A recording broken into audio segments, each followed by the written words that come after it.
But next, can you water ski behind a rowboat? Get in the squat. Sit down.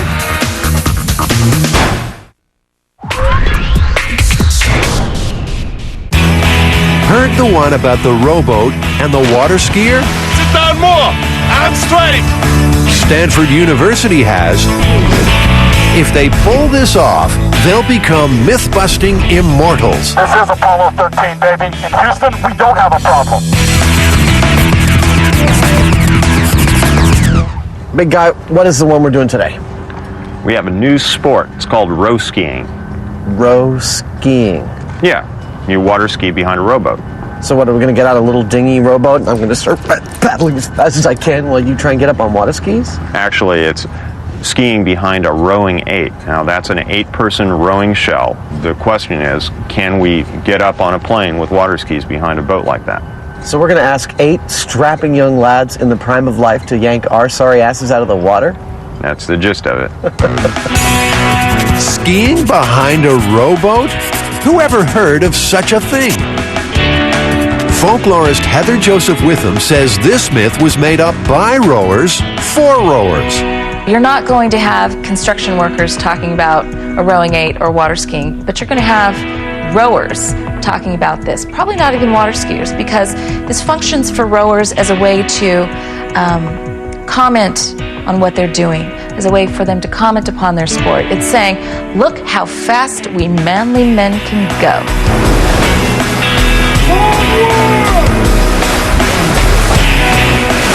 The fast, manly men at the Stanford University's varsity rowing team have confidently agreed to put their egos on the line to test this one. Picking up the water. These boats are $30,000 worth of carbon fiber rocket ship. Heads up. With crew on board, it weighs nearly a ton. But the acceleration isn't like a motorboat. It surges and sinks with every stroke. It is about accelerating only when the blade actually enters the water. Once it's out of the water, it's all poetry and love sonnets. Everything is cool and easy. Once the blade goes back in, it's dark and violent thoughts. Sam, stay focused. A racing crew will be having those dark and violent thoughts about 40 times a minute. Going fast, they'll generate a boat speed of about 15 miles an hour. Skiing is normally done at 20 or more. Have you heard the myth about water skiers being pulled behind these boats? Yeah, I think it's urban legend, but we're out to prove them wrong. You think it can happen? I don't know, man. These guys got legs like steel and arms like pipes. I think they can do it. Amazing to watch. Made me feel pretty fat and old. They're so in sync, and there's so much testosterone flowing on those boats. You can just feel it. And, you know, we give them a real challenge, like get this guy up out of the water. They're going to be, you know, just scrambling for it. It's going to be fun to watch. Now the Mythbusters have a big problem. The athletes might be up to the challenge, but neither Jamie nor Adam knows how to ski. You must be Willie.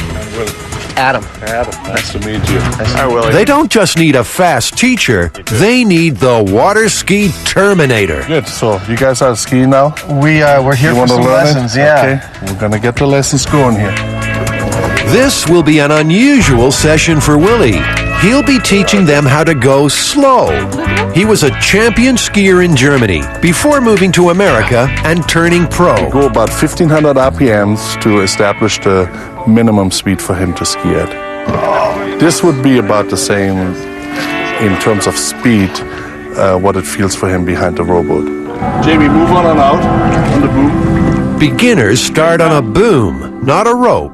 When the boat pulls, keep your shoulders back. Don't let them come forward. Ready? Yeah.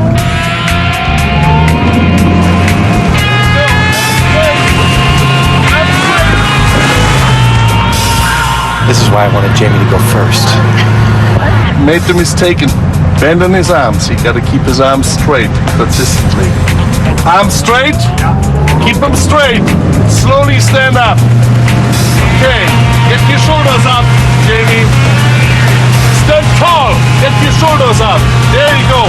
Jamie's a fast learner, but he's going more than 20 miles an hour.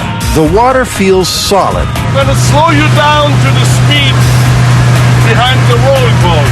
15 miles per hour. When Willie drops the speed, staying upright gets harder. Jamie, slowly sit down. Get in the squat. Sit down. Sit down. More. Sit down more. Arms straight. Okay. Slowly stand up. Yeah. Get your shoulders up, Jamie. There you go. Very nice. Perhaps it's just fear of upsetting Willie, but Jamie is skiing like a natural. Turns out he's just as good on the rope.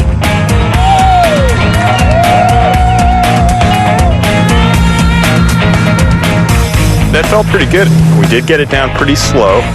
I think we just nudged 10 miles an hour, which is, my guess is probably the minimum that we can really reasonably expect to stay up on the surface of the water. The slower you go, the harder it is.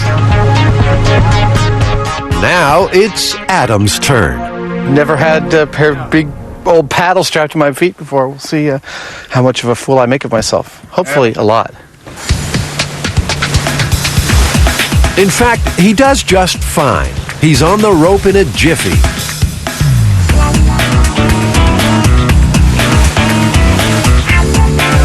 Unfortunately, his legs give out a jiffy after that.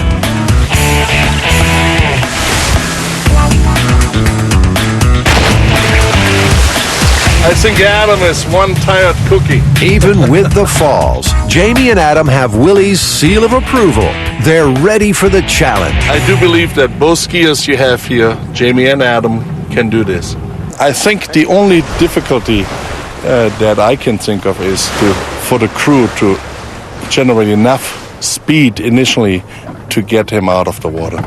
I tell you, Jamie can have this one. He can water ski behind that boat. I'm not in shape. I think if the guys are actually physically capable of pulling me through the water, that I can do it.